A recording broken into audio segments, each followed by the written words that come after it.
Welcome! Today we're going to clear the document jam error on your Brother machine.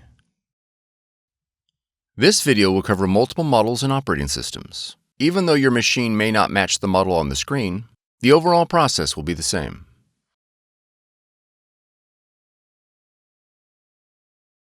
Remove any documents from the automatic document feeder. Open the scanner cover. Gently remove any jammed paper with both hands. Remove any paper scraps. Close the scanner cover. Press the X icon on the touchscreen. For more tutorials, FAQs, and videos, visit us at www.brother-usa.com. If you found this video helpful, be sure to subscribe. Thank you for choosing Brother.